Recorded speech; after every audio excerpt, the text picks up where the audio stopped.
I am Isadora, 30 female, and I haven't lived at home in over a decade.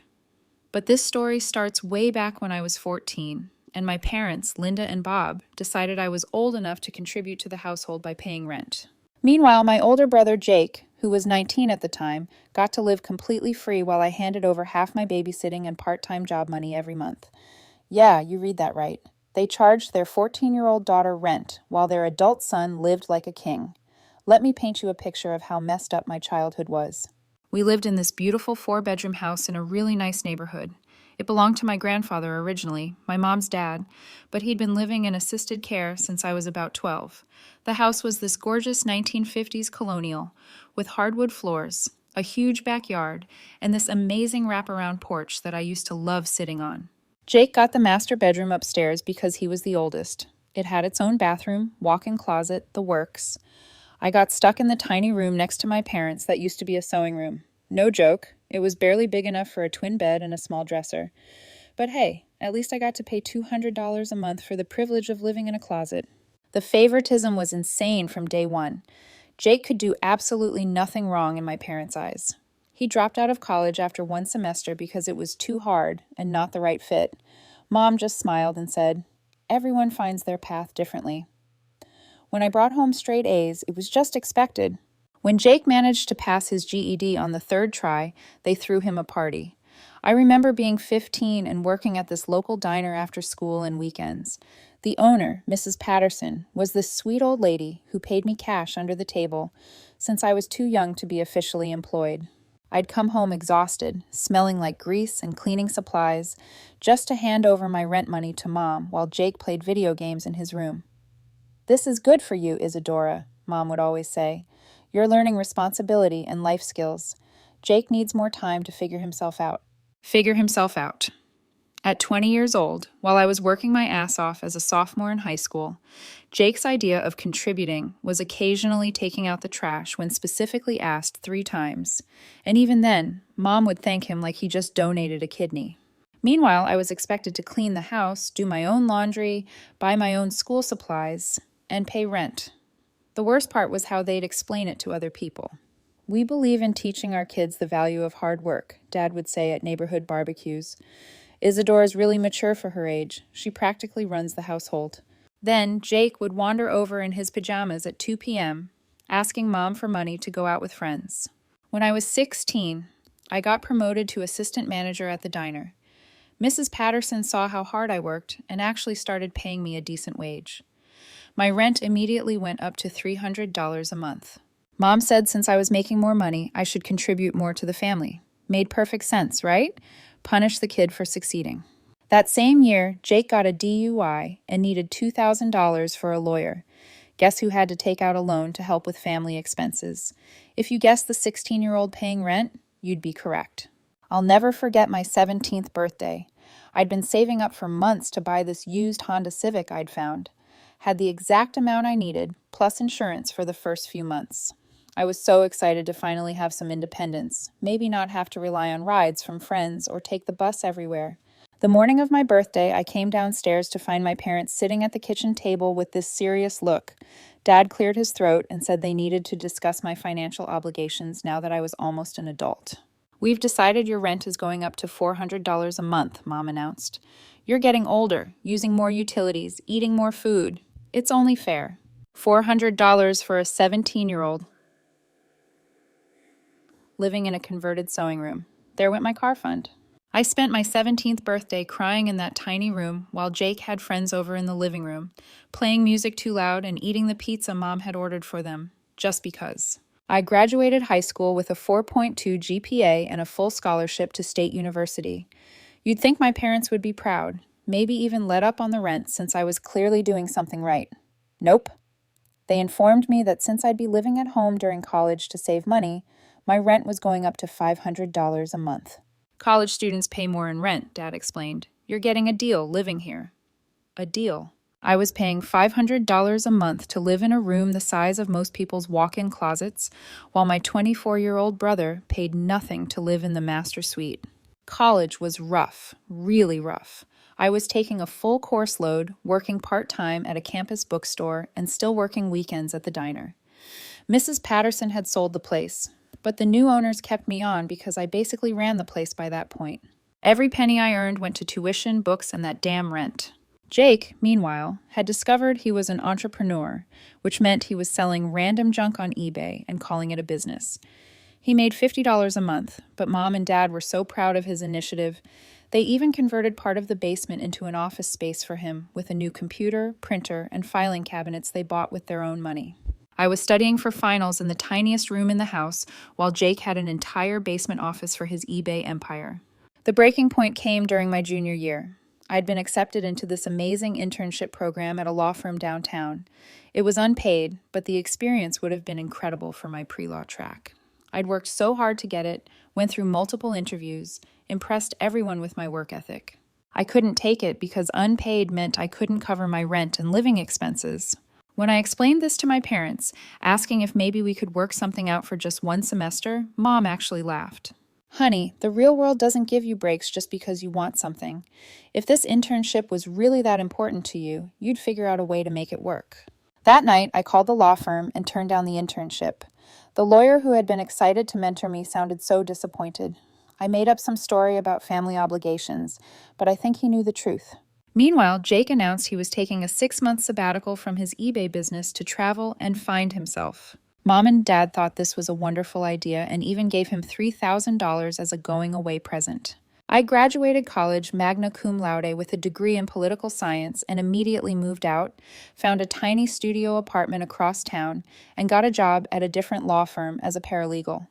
It wasn't much, but for the first time in my adult life, I wasn't handing over hundreds of dollars to live in a closet. My parents were actually offended that I moved out. "We thought you'd want to stay home and save money," Mom said. "Your room will always be here for you." My room. The sewing room I'd paid over $30,000 to live in over the years. I went no contact pretty much immediately. It wasn't a dramatic decision or anything. I just stopped calling, stopped visiting, stopped responding to their texts asking when I was coming to Sunday dinner. For the first time in my life, I could breathe.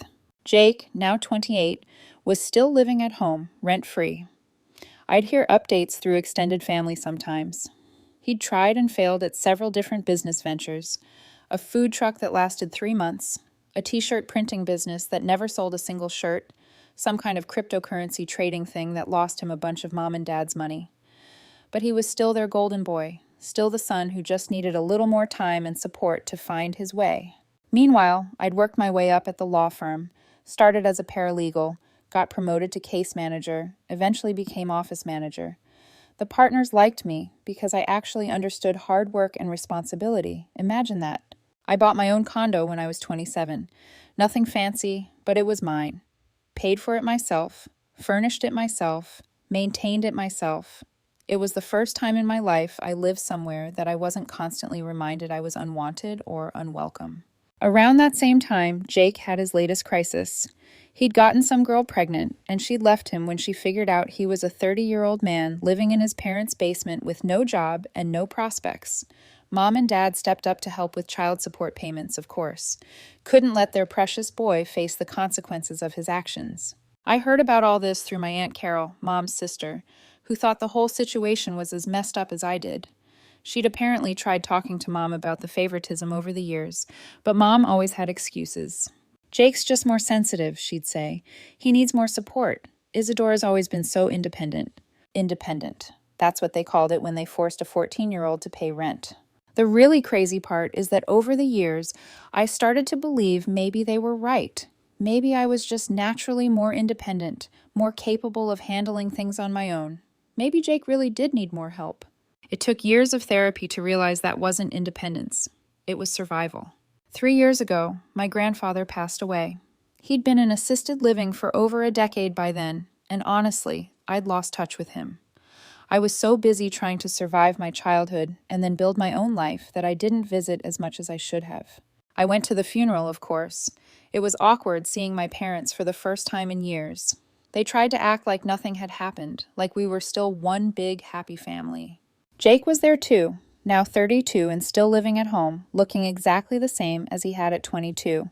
"We should get together soon," Mom said at the reception. "It's been too long." I just nodded politely and left as soon as I could. After the funeral, I assumed that was it. Grandpa was gone. The house would probably go to Mom, and life would go on. I had my own life, my own place, my own career. I didn't need anything from them. That's why I was so confused when this lawyer called me 6 months later. Miss Johnson, this is Robert Chen from Chen and Associates. I'm calling about your grandfather's estate. I figured there was some paperwork I needed to sign or something. Maybe he'd left me some small keepsake. I'm afraid there's been some confusion about your grandfather's will, the lawyer continued. Could you come in to discuss this? It's rather urgent. The urgency in his voice made me nervous.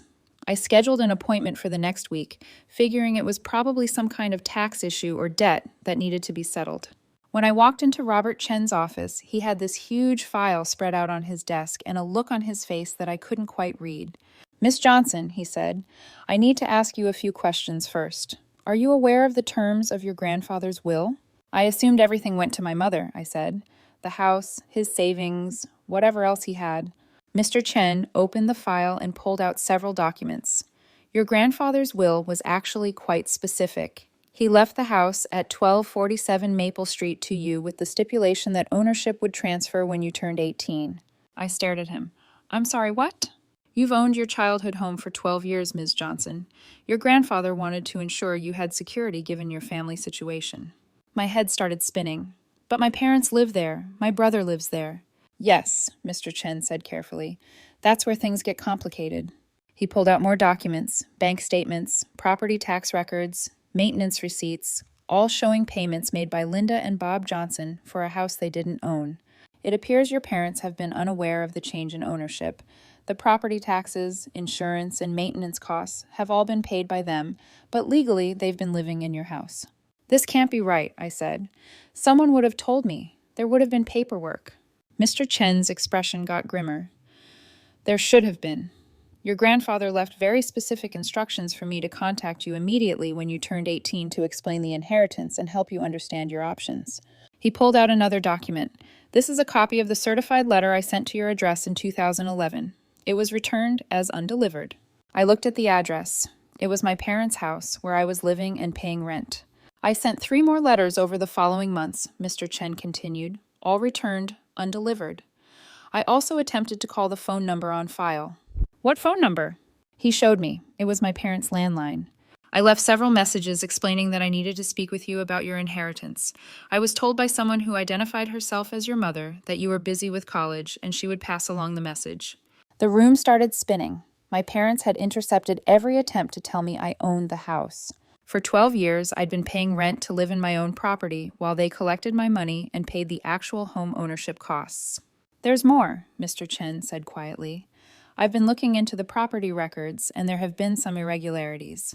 He showed me documents I didn't understand at first, something about refinancing and home equity loans. Your parents took out a mortgage against the property 3 years ago, he explained. They borrowed $150,000 using the house as collateral. How is that legal if I own it? Mr. Chen's jaw tightened. It's not. Someone would have had to forge your signature on these documents. He showed me the loan paperwork. There was my signature, or something that looked like it, but I'd never seen these papers before in my life. This is fraud, I said. Yes, it is. The next hour was a blur of legal explanations and document reviews. The bottom line was this. I'd legally owned my childhood home since I was 18. My parents had been living there illegally, essentially as squatters, while charging me rent and committing mortgage fraud by borrowing against property they didn't own. What are my options? I asked. Mr. Chen laid it out for me. I could file criminal charges for the fraud and the intercepted communications. I could sue for the rent money I'd paid over the years. I could have them evicted immediately since they had no legal right to be there. Or I could try to work something out privately. What would you recommend? That depends on what kind of relationship you want to have with your family going forward, he said. I thought about that for a long time. What kind of relationship did I want? I thought about 14-year-old me handing over babysitting money while Jake played video games. I thought about giving up that internship because I couldn't afford rent on a house I actually owned. I thought about living in a closet-sized room for years while paying for the privilege. I want them out, I said, but I want to do it right. Mr. Chen nodded. We'll need to serve them with proper notice. Typically, we'd give 30 days, but given the circumstances and the fact that there's been fraud involved, we might be able to expedite. Actually, I said, I have a better idea. Jake's 35th birthday party was planned for the following Saturday. Mom had mentioned it during one of her guilt trip calls I'd been ignoring. A backyard barbecue to celebrate another year of Jake finding himself. I want to serve the eviction notice at the party, I told Mr. Chen. He raised an eyebrow. That's dramatic. They've had 12 years to be honest with me, I said. I think I'm entitled to a little drama. The week leading up to the party was surreal. I drove by the house, my house, several times, just looking at it with completely different eyes. The new roof they'd put on a few years ago, the fresh paint, the landscaping Mom was always posting about on Facebook, all paid for while they collected rent money from me. I hired a private investigator to document everything. Photos of Jake's car in the driveway, a BMW Mom and Dad had co-signed for, pictures of the basement office setup, evidence of long-term occupancy by people who had no legal right to be there. I also had Mr. Chen look into the mortgage situation more carefully. Turns out the $150,000 they'd borrowed had gone to some pretty interesting places. Jake's various failed business ventures, a luxury vacation to Europe, new furniture and appliances throughout the house. They'd been living high on the hog, using my property as their personal ATM. Saturday arrived, and I drove to the house around 2 p.m. I could hear music and laughter from the backyard. I parked on the street and walked up to the front door of the house I legally owned. Mom answered, and her face lit up like Christmas morning. Isadora, oh my God, you came. I can't believe it. She hugged me before I could stop her. Jake's going to be so surprised. He's been hoping you'd reach out. We all have. I bet, I said. She led me through the house, my house, pointing out all the improvements they'd made. We redid the kitchen last year, and you should see the master bathroom. Your father finally finished the renovation. My house. They'd been renovating my house. The backyard was full of people I didn't recognize.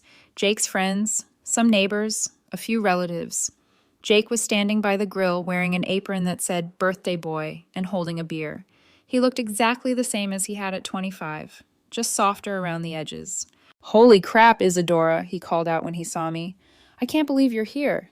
He bounded over and gave me this big bear hug like we were best friends who hadn't seen each other in too long instead of siblings who'd had no contact for years. We should catch up, he said. I've got so much to tell you about my latest project. I'm getting into cryptocurrency mining now. It's going to be huge. Of course he was. For about an hour, I played along, made small talk, let relatives gush about how good it was to see the family together again. Mom kept taking pictures, posting them on Facebook with captions like, "My babies are both here, and family is everything." Dad pulled me aside at one point and said, "Your mother's been worried about you. We both have. This distance between us isn't healthy." "You're right," I said. "It's time to clear the air." Around 3:30, Mr. Chen arrived. I'd given him instructions to park down the street and wait for my text. He was carrying an official-looking folder and wearing his most serious lawyer expression. "Excuse me," he said, walking into the backyard. "I'm looking for Linda and Bob Johnson and Jake Johnson." The party chatter died down. Mom looked confused, but walked over with her usual hostess smile. "That's us. Can I help you?" "I'm Robert Chen, attorney at law. I have some legal documents that need to be served." Dad stepped forward, his expression darkening. "What kind of legal documents?" Mr. Chen opened his folder with deliberate slowness. "Eviction notices for Linda Johnson, Bob Johnson, and Jake Johnson requiring you to vacate the premises at 1247 Maple Street within 30 days. The silence was deafening. "I'm sorry, what?" Mom's voice went up an octave. "You're being evicted from this property. The legal owner is requiring you to leave." Jake laughed, that nervous laugh he always did when he was confused. "Legal owner? This is our house, our parents' house." "Actually," Mr. Chen said, looking directly at him, "this house belongs to Isadora Johnson. It has since she was 18 years old." You could have heard a pin drop. All eyes turned to me. I stood up from the picnic table where I'd been sitting and walked over to stand next to Mr. Chen. "Surprise," I said. "Happy birthday, Jake." Mom's face went through about 15 different expressions before settling on complete panic. "This is ridiculous. There must be some mistake." "No mistake," Mr. Chen said. He pulled out more documents. "Isadora inherited this property from her grandfather 12 years ago. You've been living here illegally while charging the actual owner rent." "That's impossible," Dad sputtered. "We would have known. Someone would have told us." "Someone tried," I said. Mr. Chen sent multiple letters and made several phone calls. You intercepted all of them and told him I was too busy to talk. The look on Mom's face told me everything I needed to know. She remembered those calls. Not only that, Mr. Chen continued, but you took out a mortgage against property you don't own, which constitutes fraud. You forged the property owner's signature on loan documents to borrow $150,000. Jake was looking back and forth between everyone like he was trying to process a foreign language. Wait, so Isadora owns this house? Since she was 18, Mr. Chen confirmed.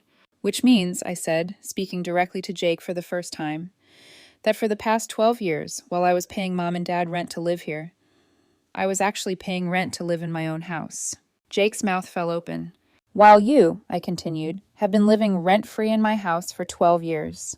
The implications started sinking in. Jake looked at Mom and Dad. Did you know about this? Mom started crying. We didn't know. How could we have known? You intercepted legal correspondence for over a decade, Mr. Chen said matter-of-factly. That's a federal crime. Dad stepped forward, his face red. Now look here. We've put a lot of money into this house. We've been paying taxes, insurance, maintenance. We deserve some consideration. You deserve prison time, I said. But I'm being generous. You have 30 days to get out of my house. Your house? Jake's voice cracked. But this is my home. I've lived here my whole life. And I paid rent to live here while you lived for free, I shot back, in my own house. One of Jake's friends, clearly drunk and not reading the room, laughed and said, Dude, that's so crazy that your little sister owns your house. The look Jake gave him could have melted steel. Mom was full-on sobbing now. We can work this out as a family. We don't need lawyers. Isadora, honey, you're being unreasonable. Unreasonable? My voice rose. I paid you over $30,000 in rent to live in my own house while you charged your adult son nothing. You committed fraud using my property. You've been stealing from me for 12 years and I'm being unreasonable? Where are we supposed to go? Jake asked. And for the first time in his life, he sounded genuinely panicked. I don't know, I said. Figure it out. You've had 35 years to become an adult. Maybe it's time to start. You can't just kick us out, Dad said. We have rights. No, Mr. Chen interjected. You don't. You have no legal right to be here. You've been trespassing for 12 years. The party guests were starting to murmur among themselves, phones coming out to record the drama. Mom looked mortified. Please, she begged.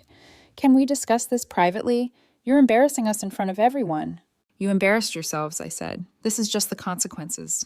Aunt Carol, who'd been standing near the back of the crowd, pushed forward. Linda, is this true? You've been charging Isadora rent on her own house? Mom couldn't even look at her sister. Since she was 14, I confirmed, while Jake lived completely free. Jesus Christ, Linda, Aunt Carol breathed. What the hell is wrong with you? That's when Jake finally lost it. You can't just show up after years of not talking to us and kick us out. This is our family home. It's my family home, I said. Grandpa left it to me. Not to Mom and Dad, not to you, to me, because he knew exactly what kind of people you all are. What's that supposed to mean? Jake demanded, his face flushing. It means he saw how you treated me, I said. He saw that you were a grown man living off Mom and Dad while your 14-year-old sister was working to pay rent. He wanted to make sure I had something, even if you all never gave me anything. Jake's face turned purple. I never asked for you to pay rent. That was Mom and Dad's decision. And you never once said it was unfair, I shot back. Never once offered to help. Never once suggested that maybe the grown man should contribute to the household before the kid. That's not my fault. Nothing is ever your fault, is it? I looked around at the crowd of people watching this unfold. 35 years old, living in Mom and Dad's basement, no job, no prospects, and still blaming everyone else for your problems. I have a job, he protested. What job? I'm starting a consulting business. With what credentials? What expertise? You've never successfully run a business in your life. Mr. Chen cleared his throat. I need to leave these documents with you. He handed the eviction notices to each of them.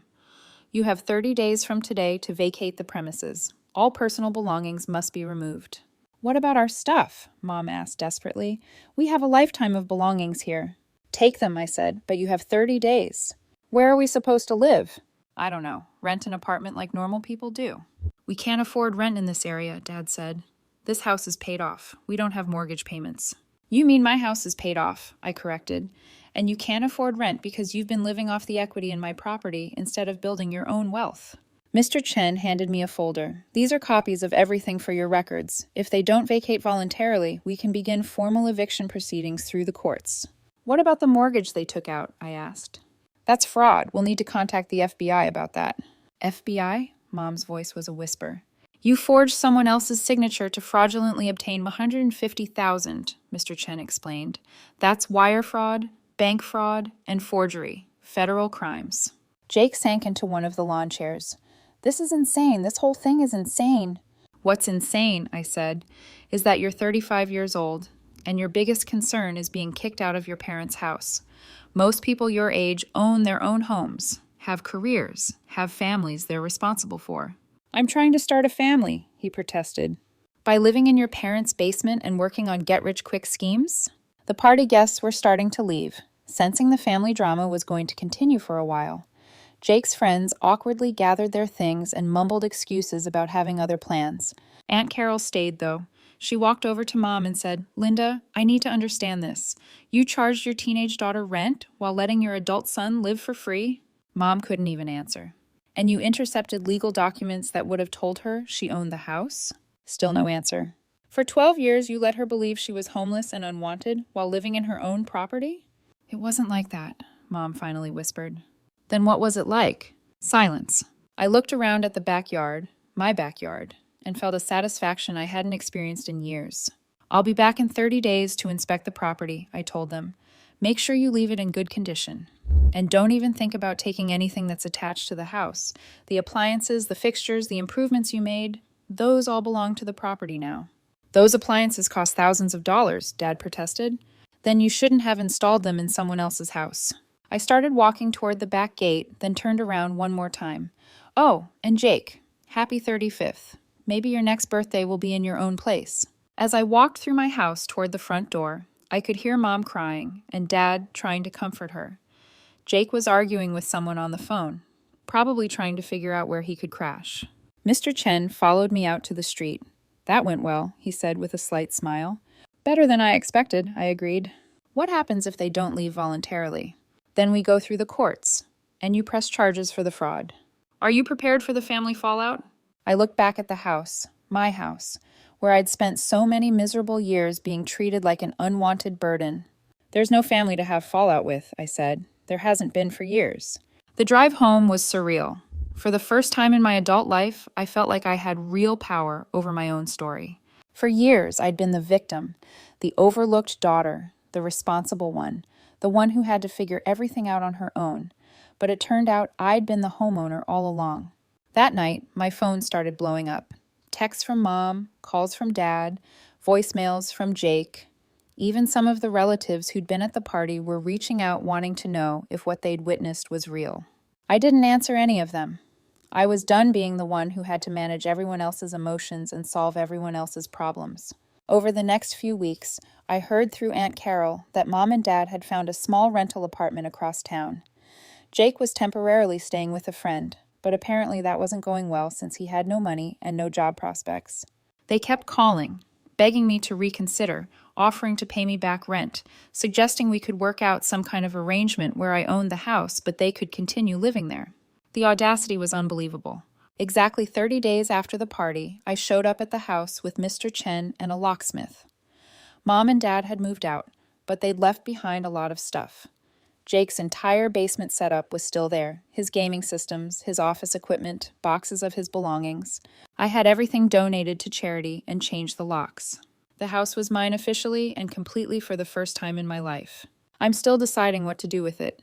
Part of me wants to sell it and be done with all the memories, but another part of me likes the idea of fixing it up, making it truly mine instead of the place where I was never wanted.